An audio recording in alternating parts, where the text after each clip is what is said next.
she's in Holland. She's not in Germany at the time. I mean, and thirdly, her name's not Anna. It's Anne, right?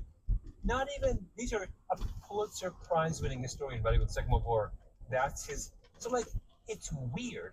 And there is exactly one Holocaust museum in North America until 1984. And that's this museum in LA that opens by accident in the early 60s. And I tell the story of the group of people who founded this museum. And what the whole chapter is about, how everything changes at an exact moment in the late 70s. And the Holocaust goes from being something we never talked about to something we finally could figure out how to talk about. And it is an example of a kind of how a cultural narrative can change in an instant. And I find that I became very fascinated with the power of these kinds of common narratives that we have that permit us or forbid us from having certain kinds of conversations. What propelled the change? You just want me to give away every aspect. It's a great story. You won't be happy until There's no one will have to read my book. You're like, do you just give away? I've made you go tell and two see a stories. thriller Listen, there's more than two stories in here. You're gonna love this movie. You're not gonna believe what happens at the end. The person you think is the killer, she didn't kill anybody. It was the butler the whole time. Then you must be really popular, and then you take out your phone and it's just you, and they're like, "Who is this person? She's giving away the secrets." No, we have to talk about something else. Not. You really want to know what happens? Do you really want to know what happens? All right. It's their show. There are these two guys. They work for NBC in the late 70s, and they're walking down the street, and they see a book on the Second World War in a bookshelf, in a bookstore. And one guy turns to the other and says, "Do you think they're ready?" And they're talking about, is America ready to finally talk about what happened during the war? Because this guy had relatives who died in the Holocaust. So he knows what happened, but he's aware of the fact that no one ever talks about it. And the guys, they go, yeah, we think they're finally ready. So they create this mini-series for NBC called The Holocaust. Now, originally it wasn't going to be called The Holocaust. It was going to be called The Family Weiss. It's starring a very young Meryl Streep and a very young James Woods. It's 4 hours, and it runs on 4 episodes, runs on 4 consecutive nights. They don't think it's going to be successful. In fact, the NBC brass is very worried about it. At the very last minute, they rename it The Holocaust, which is a term that hadn't been used to describe what happened in Germany. It was a translation. The Israelis had used the word Shoah, and the Shoah Museum was in Israel, and Holocaust is a kind of rough translation of Shoah. So they decided, we're going to call this show, we're going to call it Holocaust, The Family Weiss, as opposed to just The Family Weiss. And it runs on 4 consecutive nights in, I think, the spring of 1979. And half of the country tunes in. 50% of the American population tune in to watch this. And people are like, oh my God, that's what happened, right? And boom, it just overnight, so in the aftermath of that show, that's when you start getting Holocaust museums. The National Holocaust Museum opens, I think, in 1984 as a direct result of the kind of awakening of interest. And then following that, there are scores of Holocaust memorials and museums across America. Only the one in LA predates that show. And then that show is shown in Germany. The Germans had even done a better job of kind of obliterating conversation about the Holocaust. And they're so spooked by the show that they show it on this regional channel late at night. It ends at like 1 a.m. They think no one's going to watch it. It's a sensation. The entire country tunes in. And the entire country, people, it's even a bigger deal than in America. People literally didn't know this had happened. And it creates this kind of incredible national explosion of awareness about what had happened, and it sparks this whole national conversation. And the German kind of hyper awareness of the Holocaust begins in that moment. But my point is, it begins with a story, right? It's a story told a fictional story, told by a series of gifted storytellers on television that has the effect of changing the international conversation about this event.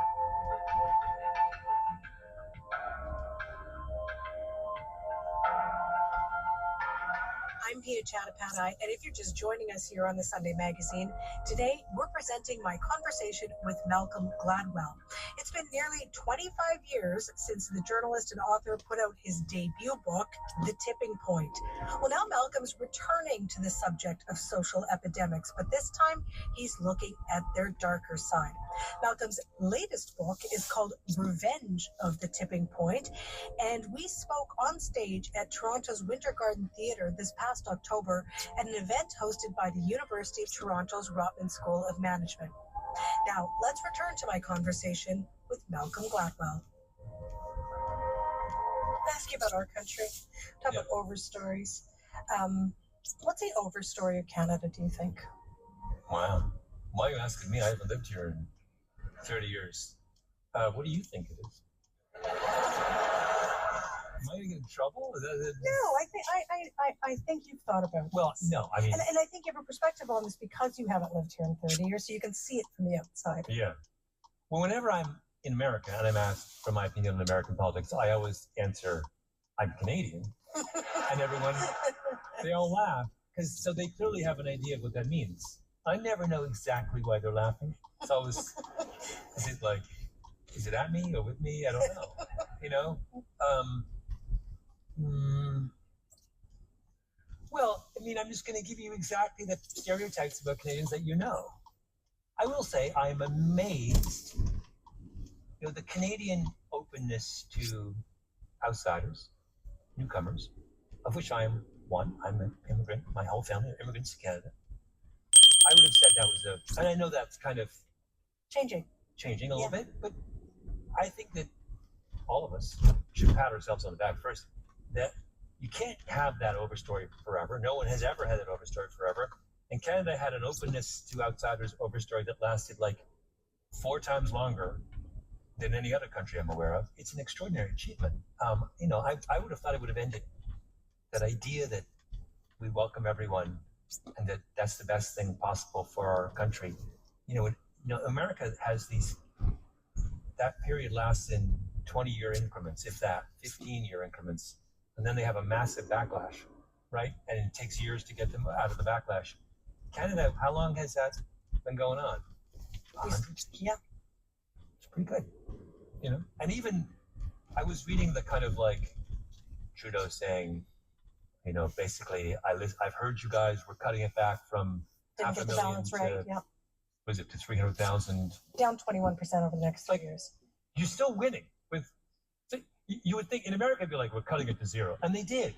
By the way, in the Trump years, the number of refugees taken by America essentially went to 0, right? That's what backlash looks like from my perspective. Cutting it 20% is not backlash.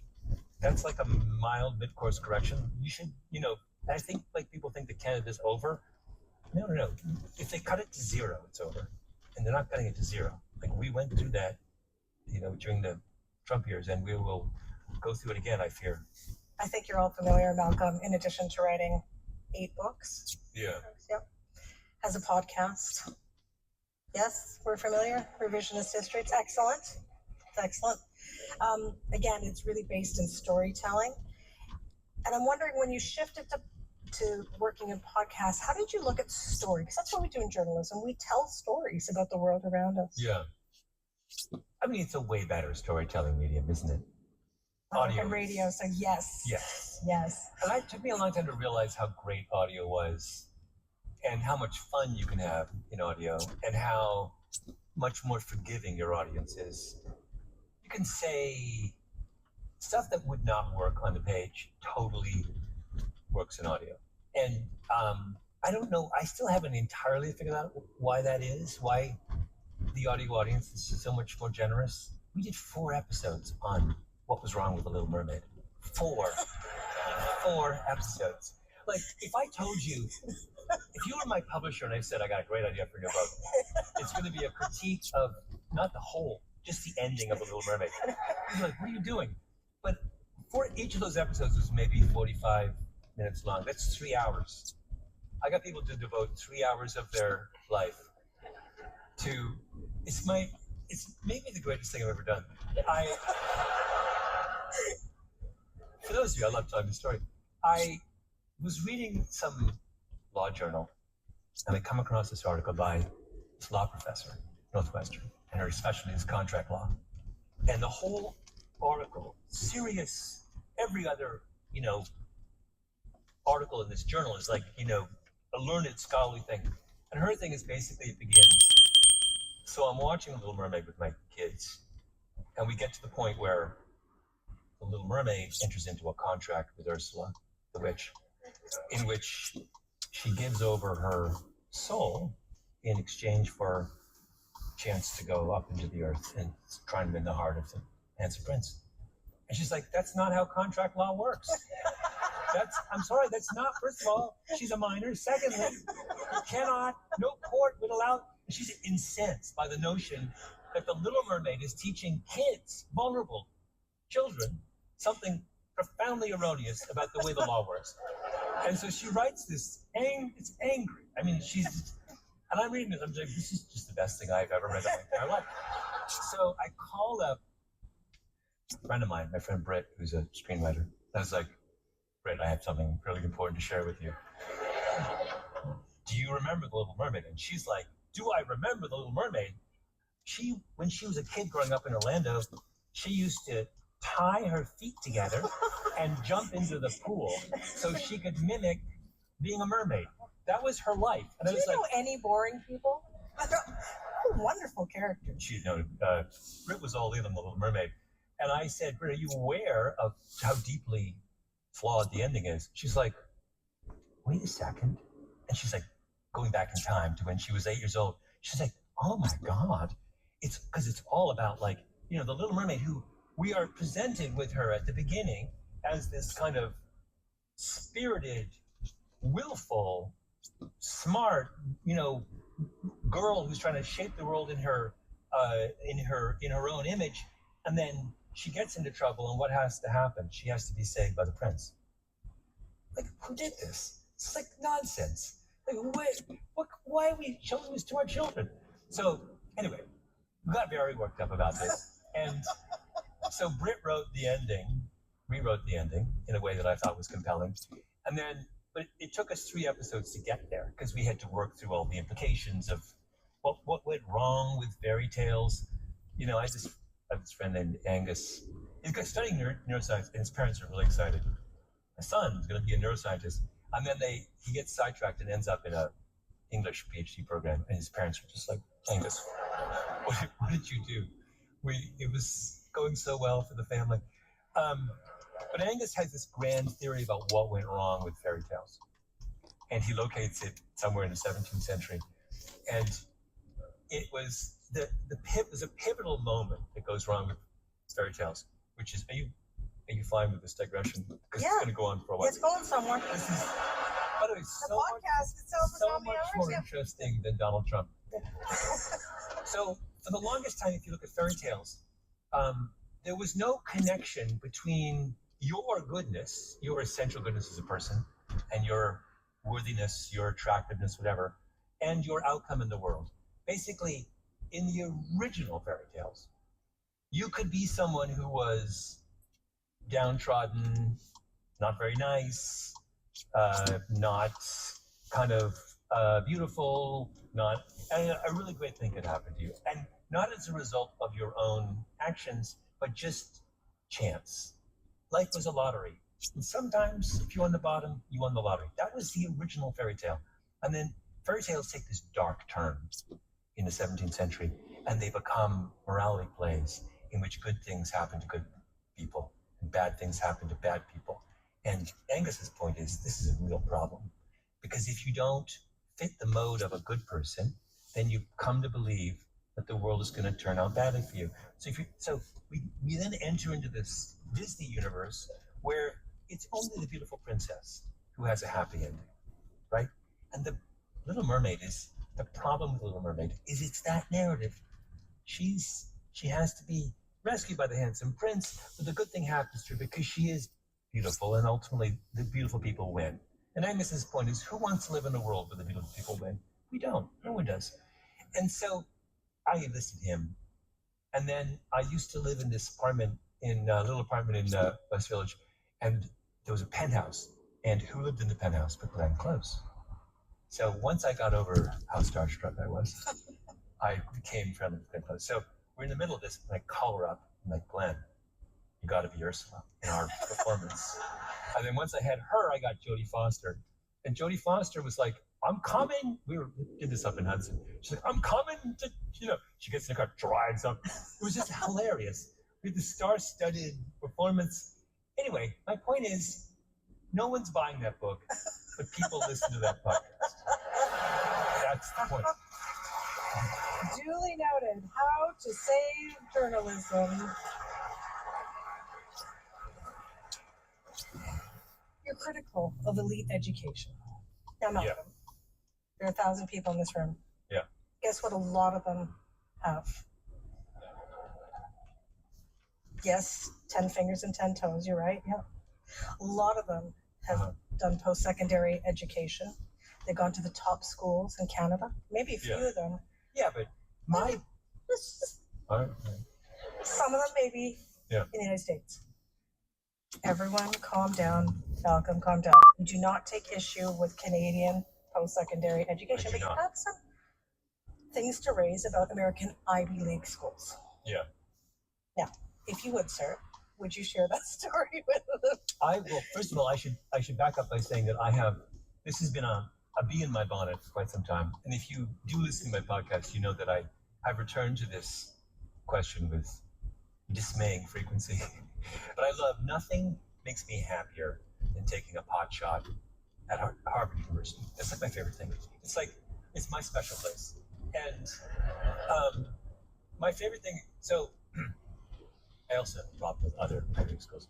And one time I figured out that the endowment of Princeton University was so large that, you know how endowments work?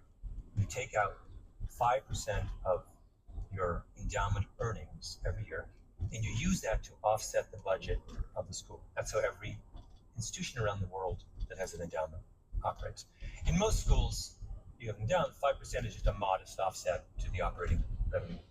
Princeton's endowment is so large that when they take out their 5% from their endowment, that number is so large that it covers the entire operating budget of the year of school for that year, with $1 billion left over.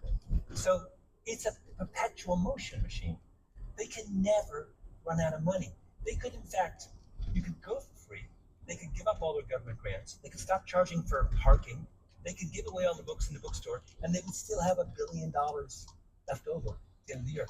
And the reason this interested me so much was that people who graduate from Princeton still give money to Princeton. So I was like, what's the theory here? It's like, you might as well just make a pile of cash on the front lawn of Princeton and light it on fire. They can't use your money. If the world was incinerated by a nuclear bomb, Princeton's endowment would still just keep on getting bigger and bigger. Like, there's no scenario. So, like, why would you do that if you were a rich person? Why are you giving? People still give hundreds of millions of dollars to the school, even though. And so I found that just kind of intellectually so interesting that rich people, graduates from Princeton who like to believe that their degree from Princeton is a mark of their intelligence, then turn around and act in the stupidest way possible with respect to their own institution. I thought it was highly amusing. So I have moved on with this book. I got very interested in the fact that Harvard University participates in more varsity sports than any other university in North America. So now you think, if I said, name me a sports-obsessed university, you would say Ohio State or Clemson or something. No, it's Harvard. So the question is, not only do they participate in more sports, but if you are a recruited athlete at Harvard, you get in with way, way, way lower test scores than anyone else. They have an affirmative action program for people who participate in sports. Now, let me give you a list of some of the sports they participated in. You can then draw your own inference. Sailing, tennis, fencing, 2 rowing teams, not just one. Rugby. Now, rugby is the one that I focused on in this chapter because I was amused by the fact that they have a rugby team, even though in America, no one plays rugby. So anyway, I came up with a theory for why they would do this. Why would they not only devote enormous amounts of resources to playing these obscure sports, but also give the people who play them an enormous benefit of admissions? Because it's not obvious, right?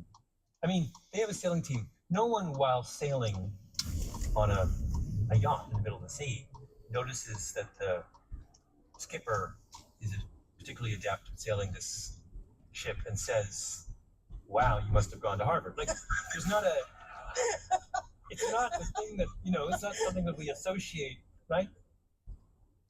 But it turns out, like, the best way to get into Harvard is to be an athlete. The conventional wisdom is all wrong. It's not to be the best student in your class. No. It's to be the best athlete in your class. In the litigation that Harvard was involved with about admissions practices, there's 2 moments. One is when they're walking through how admissions at Harvard work, and all the, they give a special break for children of rich people. Obviously, you want to, if you give 20 million, apparently, like you just did, and they give them, if your parents went there, big break, and then they're talking about this, and the expert on Harvard admissions is then asked, well, and what about if you're a recruited athlete? And the guy goes, oh, yeah, the athletes always get in. And he repeats that phrase. It's hilarious, In fact, so it's easier. I would have thought if you're the number one way to get in the back door is to have a rich parent, like giving 20 million. No. It's to be like a really, really great fencer. And so my explanation is that they like kids who play these country club sports because the only way to be good at them is to have a parent or parents who can afford, right? I figured out, how much it costs to be a really good junior tennis player in America. You have to spend between 50 and 100 grand a year on your children's grand strokes. So if they say we're going to reserve special admission slots for tennis players, what they're saying is we're reserving 6 tennis slots a year for the children of parents who can afford to spend $100,000 a year on their children's ground strokes. So what they're saying is we're setting aside these slots for rich kids. It's another way. It's a way to keep their number of rich kids up. It's totally blatant and obvious, and it is an act of social engineering, right? And the reason I get upset about this is that in America we just went through this incredibly contentious argument about affirmative action for children who grew up in disadvantaged minorities, right? And this has been going on for years. It was this heated debate and goes all the way to the Supreme Court, and finally everyone says it is a violation of the American principle of meritocracy to let in someone just because they happen to be from a socially disadvantaged and economically disadvantaged background. And then they turn around and they say, but if you're going to do affirmative action for rich kids, that's fine, right? And this drives me crazy. And it drives me crazy that no one calls them on it, right? And so it's apparently fine to do it for privileged kids, but not fine to do it for underprivileged kids, right? So that's the reason for this. This is why this irritates me so much, because I feel like if there's anything that America stands for, it's the promise of a real meritocracy, right? And then they're just blatantly in your face, these supposed guardians of the meritocracy turn around and have these ridiculous policies to aid privilege. You have 2 little ones, 1 and 3. No. Yeah. Just fact checking the numbers. They're ages there. Well, at that age, they change between waking up in the morning. So when you said they're 1 and 3, I was like, well, they're 12 hours older than they were this morning. That's right. Kids measure I'm their not ages. Here, I'm not home. Yes. Who knows what's happened? Yep. One could be, reading at this point without my knowledge. One could be learning how to fence. You know, a lot of people look to you, of course, Malcolm, to explain the world around them and how something came to be. But I think people also look to you to kind of look to the future, not in a clairvoyant way, but sort of like what you see. And I take your point from earlier in the conversation that don't get too caught up in that the world is just divided. But I think people have genuine concerns right now about their place in the world and how the world's going. Parenthood always gives people a different perspective on sort of future and hope. And I'm just wondering how you're thinking about that now that you're a dad of two little kids. Well, I used to give parenting advice until I became a parent, and then I retired. I permanently retired from that game.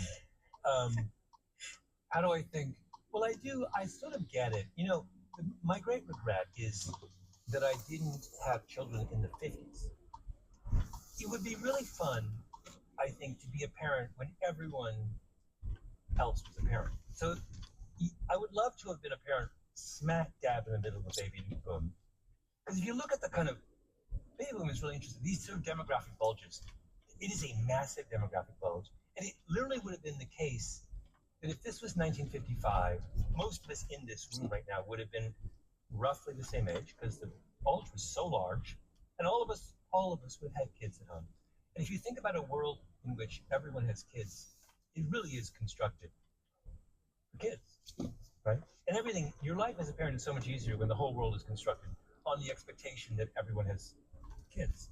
And now, you know, it seems to me like because the norm is no longer to have kids, the world is not nearly as inviting to families as it once was. So I sort of I regret having missed the great, missed the boat of that, like imagine if you walked into a restaurant with your kids in 1960. First of all, if your kids start screaming, no one's even turning up. Because every kid in there is screaming. The restaurant, like the whole thing, every family is there's food on the floor everywhere. It's like there are high chairs at every table. They have a whole section of the restaurant just given over to high chairs. They probably have 7 different varieties. They give you, it's just like all the infrastructure's there. Every car was a station wagon. It's like the whole thing's fantastic. Now you got to fight to find a minivan that, I have a minivan. We're proud of it. But we're down to 3 usable minivans. This is an outrage. I feel very strongly about this. I just got rid of my minivan because my Which kids. One did you have? I had the Dodge Caravan, the number one Did you selling have personalized minivan. plates? Yep. Just a picture of me on the side.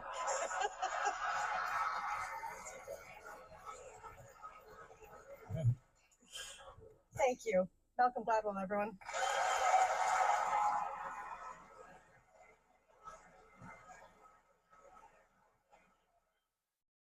From October, that is my conversation with journalist and author Malcolm Gladwell. It was recorded on stage at Toronto's Winter Garden Theatre for an event hosted by the University of Toronto's Rotman School of Management.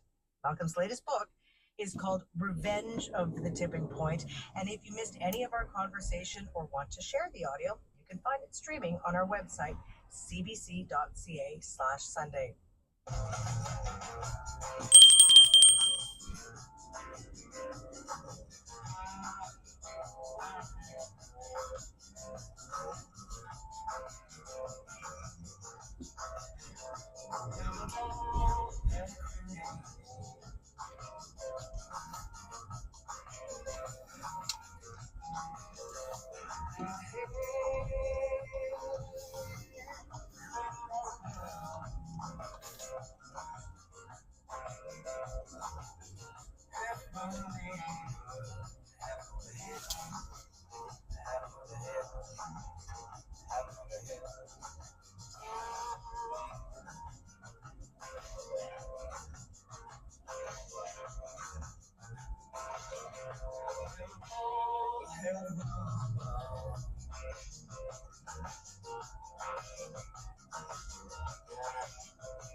brothers with Half Crazy, and they will play us out this week on the Sunday Magazine.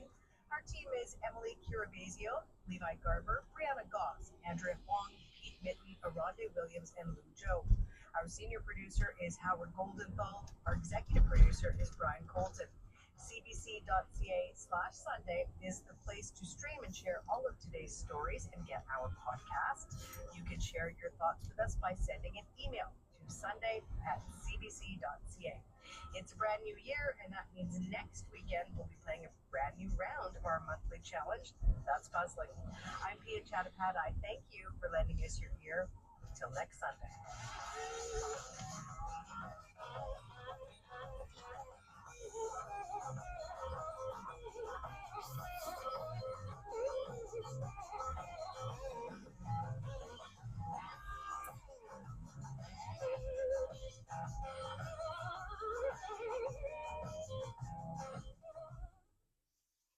This is CBC Radio 1, 104.7 FM in the West End.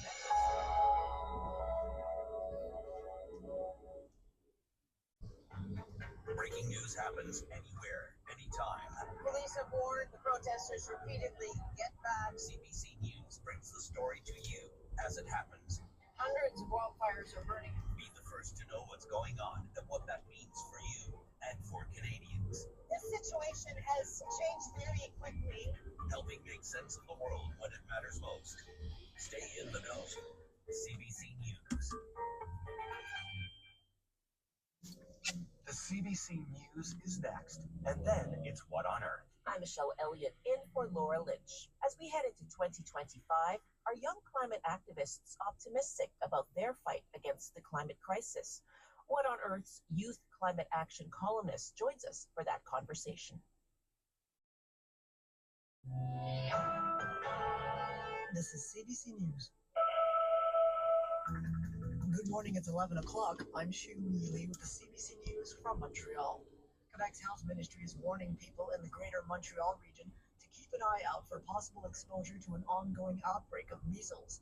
Officials say 4 cases have been confirmed in the province because of an outbreak that began last month.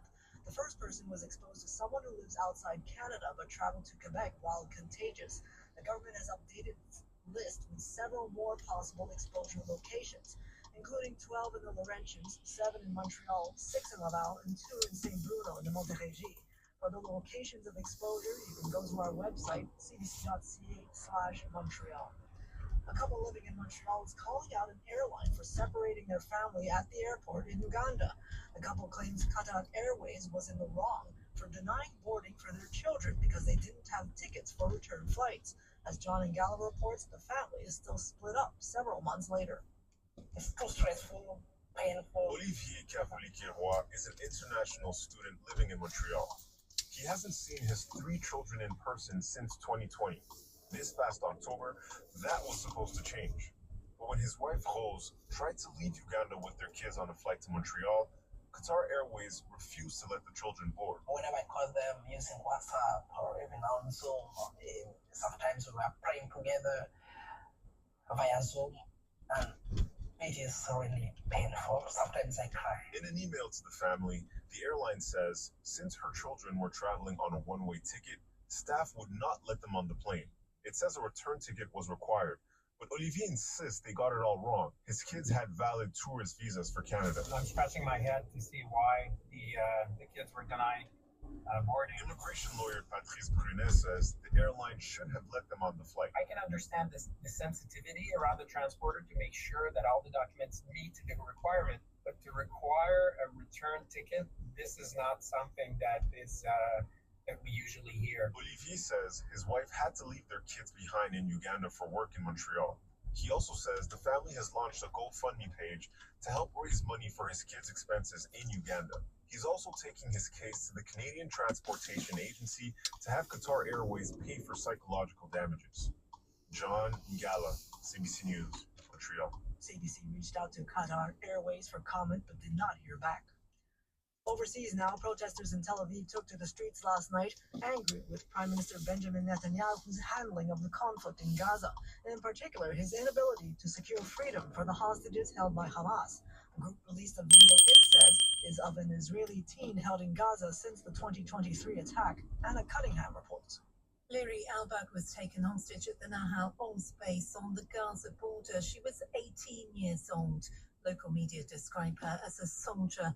The Hamas video is undated and unverified. It purportedly shows Albag sitting in a dark room and talking to the camera. Speaking in Hebrew, she calls for the Israeli government to secure her release. In a video response, her parents say this has torn the family apart. This isn't the Liri we know, says her father. Her mother addresses her directly, telling her, "We're fighting for you, we aren't giving up on you, and you're coming home alive." They also appeal to Israeli Prime Minister Benjamin Netanyahu and world leaders to take decisions as if it were your own children. Netanyahu says Israel is working tirelessly to bring home the hostages.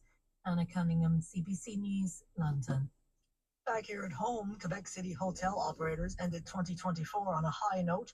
The local tourism agency says occupancy rates were comparable to those from last year's Christmas period at 77%, but that's higher than those in other major cities such as Montreal, Ottawa, Toronto, and Vancouver. The head of Destination Quebec says the agency is working with businesses to adapt to climate change and keep attracting visitors, for example, by creating refrigerated ice slides and skating rinks. And that was your CBC News.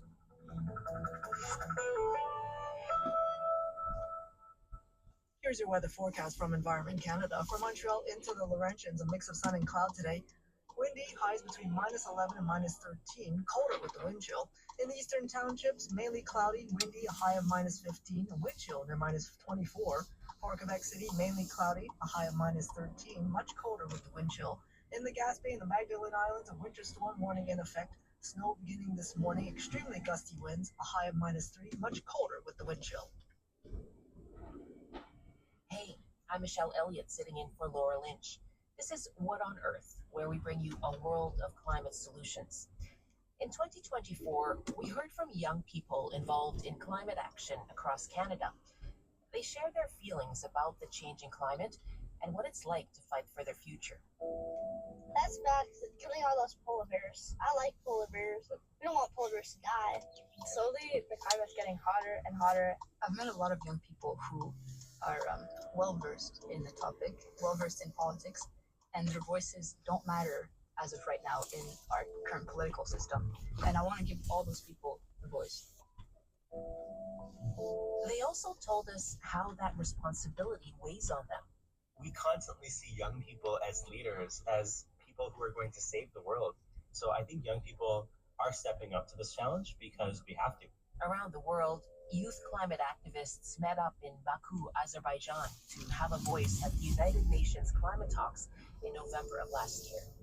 As children, we are missing. We are missing to be heard by our governments, by our decision makers, by these negotiators here.